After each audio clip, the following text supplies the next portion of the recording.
Right, welcome back. Welcome back to another live feed on Rashad Mitchell's YouTube channel. Shout out to all the subscribers, man. Thank you for those who've been subscribing today. Appreciate it. I see the increase because I came today at 465 subscribers. Now I got 468 subscribers. So obviously keep on supporting. Thank you. Appreciate it. It's gonna get even better, man. Because on this live feed, we're gonna talk about is "It Was Written" by Nas. Next month, on July 2nd, 1996, will mark the 30th anniversary of this, well, I say, misunderstood album from Nas's career. I think this album was misunderstood. I think at the time, even me personally, man, he made a classic album, Illmatic, classic, undisputed. But the thing is that when he came up with this It Was Written album, it was different. You know, myself, I wanted more. I wanted Illmatic too. It was 10 records that was on the first album. But you wanted more. You wanted the same thing. But as an artist, you gotta evolve. You gotta go in a different direction. And plus, Illmatic was very modest. Had a modest commercial success. But he came out in 96. He had this was on Nas, according to research, he pursued a more polished mainstream sound. I'm saying it's kind of similar to Big Daddy Kane. When Big Daddy Kane made Long Live the King, that was just lyrical, raw. I get raw.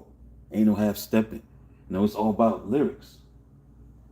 But when he came out with It's a Big Daddy Thing, he makes a song with Teddy Riley.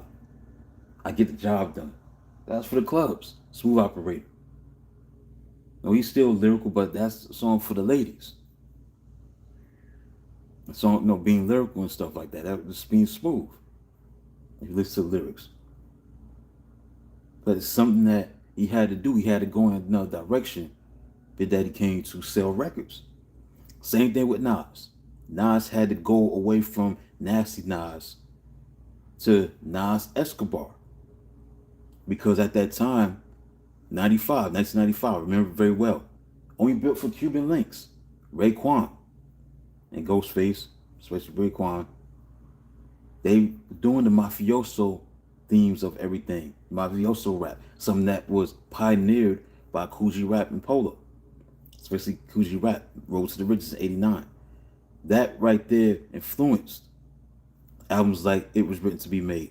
And Raekwon only built for Cuban links to be made. You know what I'm saying? That's the reason why. You see the climate, you see the trend. So Nas was no different. He had to follow what was going on at the time. According to the research, he pursued this. He pursued a more polished mainstream sound. So he had to go mainstream. He had to sell some records to stay relevant. And the production on this album was different because you didn't have Pete Rock. You didn't have Large Professor. They were not on this album. They didn't produce anything. Mostly this album was mostly produced by track masters. Havoc from Mobb Deep, Rashad Smith, LES, Live Squad, DJ Premier. He did I Gave You Power was a great record and songwriting. It was great. But the guy that stands out, and this was during the, you call it so-called East Coast, West Coast thing.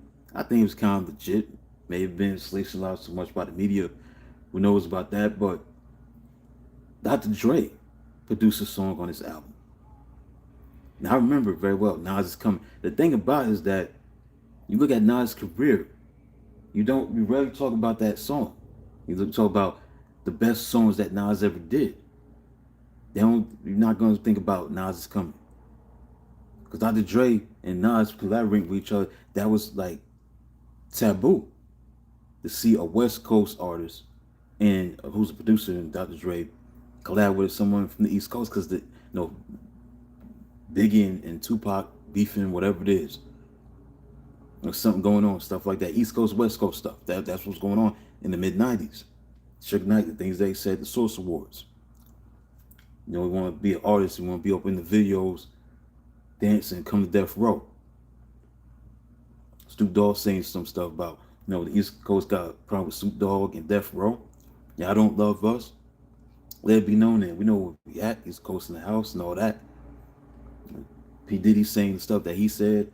So it was a lot of stuff going on. There's a lot of tension. I think it was real. Maybe it was sensationalized. I think it was kind of real. But to see a Dre and Nas collab in '96, man, that was something that you wasn't expect to see, especially during that time with the conflict that was going on. So what Nas was doing was away from what he was doing on the first album. Illmatic was a great album, classic, but it departed from that underground rawness that was going on the first album and embraced the mafioso gangster themes of the time. Again, same thing with Jay-Z. He did the same thing on Reasonable Doubt, which came out, June 25th, 1996. Then Nas' album comes out July 2nd, a week later. In a sense, July 2nd, 1996. But they found the themes that were started and reborn again, if you will, and reemerged as a genre of music, and that was Raekwon on Bit for Cuban Links. That's why this album was made. That's the direction he went in. He makes a song, If I Rule the World. It's released on June 4th, 1996, which was yesterday, with Lauryn Hill. I think this song is probably the most misunderstood album of Nas' career. I say that because he said some things that was socially conscious. He said in the lyric, you make Coretta Scott King mayor of the cities. You turn fiends into willies. Every girl I meet, I go downtown and open up a cell in Attica and send them to Africa. So he's not trying to be commercial. Yes, he was talking about the flashing and stuff like that. Imagine going on the streets without cops harassing. Imagine going to court with no trial. But that was like the crossover aspect of Nas. You got Lauryn Hill who's doing her thing with the Fugees. And you look at the song, Track Masters did a great job. And also Rashad Smith, he had some uncredited input. They didn't get no credit, it was uncredited. The 1985 Curtis Blow, If I Rule the World, and the same was the beat of Friends by Houdini. And then you look at Lauryn Hill, her verse was Walk Right Up to the Sun. That came from the Delphonics. They made a song like that. The single marked Hill's first musical appearance outside of the Fugees. Now this song was released on June 11th, 1996. According to what I see, June 11th, 1996. So Trackmaster just took over this production. Hype Williams, did the video and became Nas' first single to gain mainstream notice because it wasn't happening on Ain't Hard to Tell or The World Is Yours. That's just something different. The single reached number 53 on the Hot 100 chart, and it peaked at number 20 in the top 20 on the R&B singles chart. The single reached the top 10 in 8 countries. Then was nominated for Best Rap Solo Performance at the 39th Annual Grammy Awards. It became like, according to various publications, referred to as one of the greatest rap songs of all time. So in June 2021, If I Rule the World was certified platinum by the Recording Industry Association of America, becoming Nas' first single to achieve this. Poke and Tone, the track masters. They produced this song, If I Rule the World, and the track was just a strategy. Again, it wasn't by happenstance, it wasn't by osmosis. No, this is what Nas wanted to do. To broaden Nas' appeal while maintaining hip-hop credibility. Something that, again, I bring up Big Daddy Kane. After he made Long Live the Kane, he makes It's a Big Daddy thing. That song, I Get the Job Done.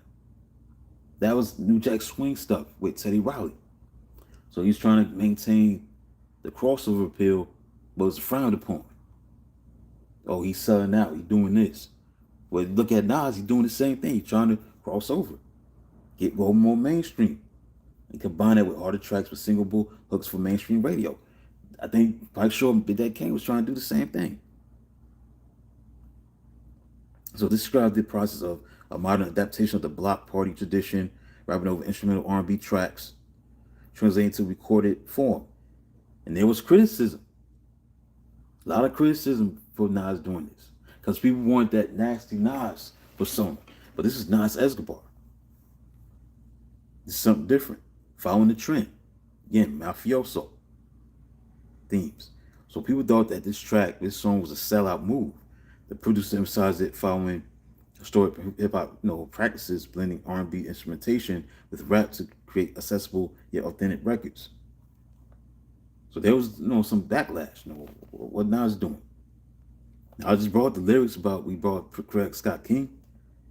If he ruled the world, he'd make Coretta Scott King mayor of the cities, turns fiends to willies. Every girl I meet, I see her go downtown, open up a cell in Attica, send them to Africa. So he's not trying to be just commercial, living large and ghetto fabulous and all that, but he's trying to do something different. He adds some little social commentary into the mix. So I think this song is misunderstood, made the most misunderstood song of Nas' career, lyrically.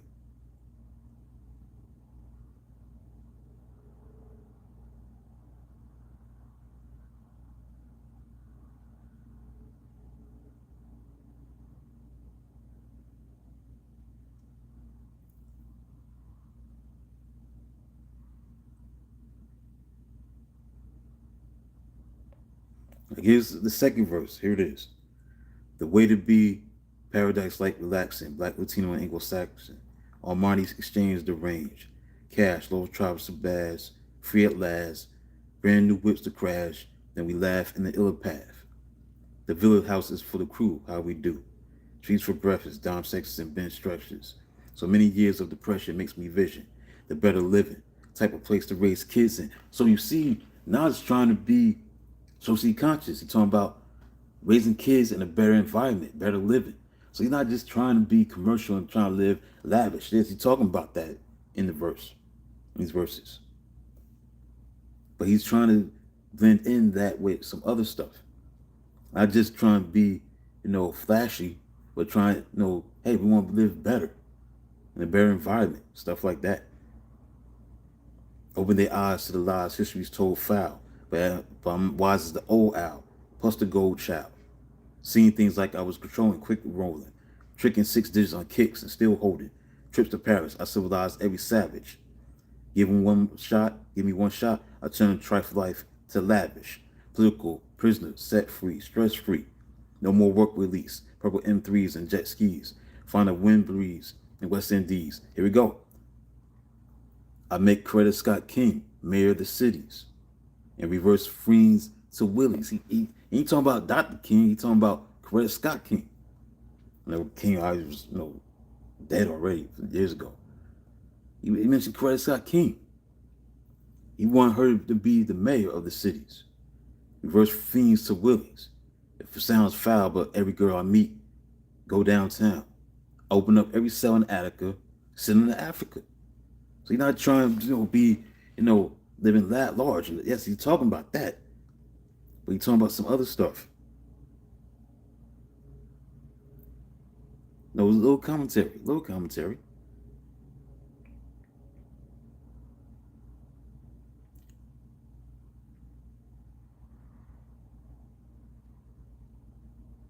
But that was the time, man. The mafioso rap was just the thing to do. But I think that song's most misunderstood record from his catalog. And also Nas is Coming. That's kind of underrated as well. I mean, you talk about Nas's catalog of music. He did do a song with Dr. Dre, which kind of wasn't supposed to happen just because of the conflict with the East Coast, West Coast stuff, where it was sensationalized by the media or not. I mean, it was just something that you didn't see coming. All right. That's how it was, man.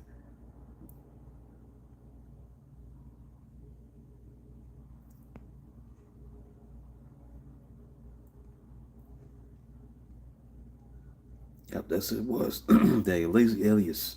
Nas Escobar. That was inspired by Pablo Escobar, who unfortunately died in 1993. So he was not good for the world for how he conducted, did things, did some bad stuff. He's a drug lord. So he did an experimentation with It Was Written, mafioso concept. But that's something that other artists was doing at the time, not just him. He just found what was going on at the time. I think that's the thing that stands out.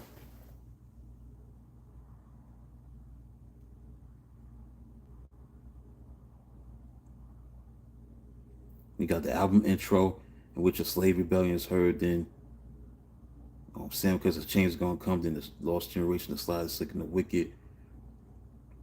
That's him and AZ, talking on the who was featured on this album as well, along with Foxy Brown and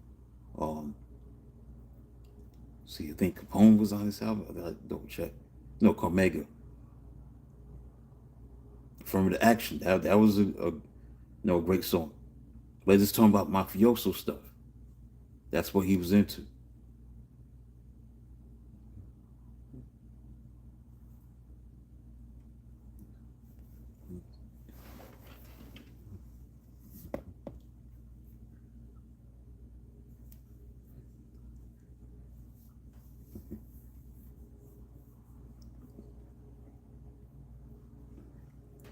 Then you got obviously Street Dreams.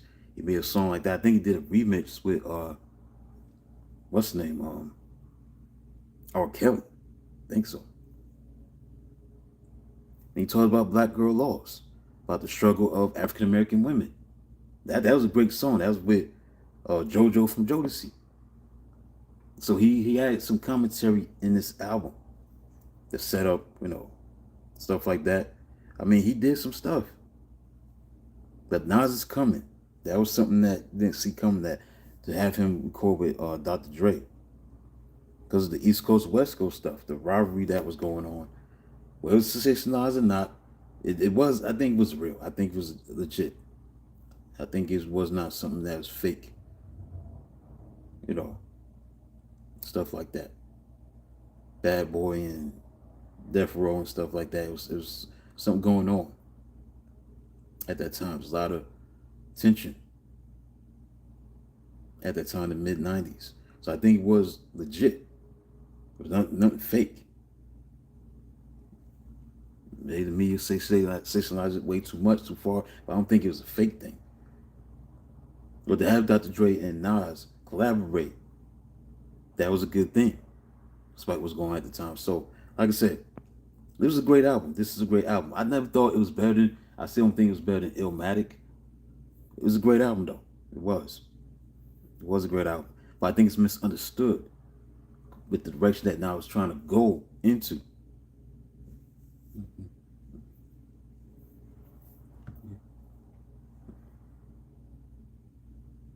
But what Nas was doing was nothing different. In my conclusion of this look at this Nas album, It Was Written, is that he was following the mafioso rap themes that was going on already at the time. AZ, Do or Die, Reasonable Doubt, on Bit for Cuba Links. He just followed that trend. Because it wasn't about being lyrical no more. It wasn't about trying to be nice on the mic. No, you had to sell records. You gotta sell records. You gotta talk about some other stuff. You gotta talk about what's trending to keep up with the times.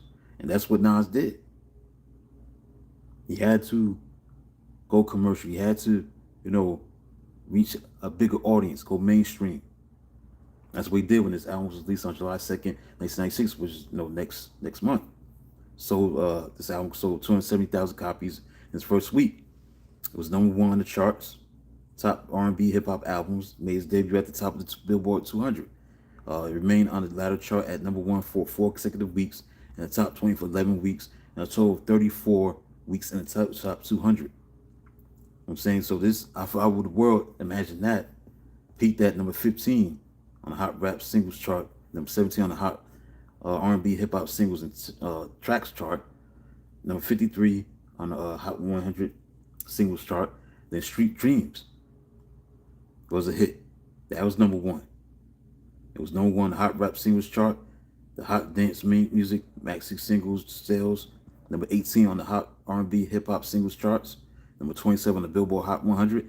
It was double platinum in September 6, 1996. So we had it. And think about this album to this day. It Was Written remains Nas' best-selling album. That's amazing. And sold an album compared to that since then. But again, Nas had to go in that direction. The Firm obviously was included. Foxy Brown, AZ, Cormega, Supergroup, The Firm, made a song from Action and stuff like that. And then when he did the song with Dre, Nas Is Coming, it led to a lot of criticism from both sides. And Tupac took offense to the opening line of the song, The Message. And he tells you insulted Nas in the song title Against All Odds. But in an interview for King Magazine, Nas later confirmed that the song was intended as a diss towards Notorious B.I.G. There's one life, one love, so there can only be one king. So it wasn't directed at Tupac, directed at Nas. Yeah, so It Was Written, man, it was just something following the trend. On bid for Cuban links. Ushering the mafioso rap that was started by Coogee Rap. Gotta give it back, give credit to him. He started it, that subgenre first. And they now rose to the riches, but it just became more popularized because of what was going on. It's the mid-90s. Now it's more embraceable. Despite the critics, had been critical of what Nas was doing at the time, making changes with to move in another direction, not stay with what he was doing with the first album. He was misunderstood. People thought that he was selling out by the fans because he's trying to make songs for the radio, crossover. But similar to Big Daddy Kane, when he came up with it's a Big Daddy thing. When he made the song I Get the Job Done with Teddy Riley, that was not something lyrical. It's not about I get raw, lyrical, nice on the mic. No, he's trying to move on to something else. That's what Nas did back in 1996. The same thing. Mafioso rap was in. That's what it was all about.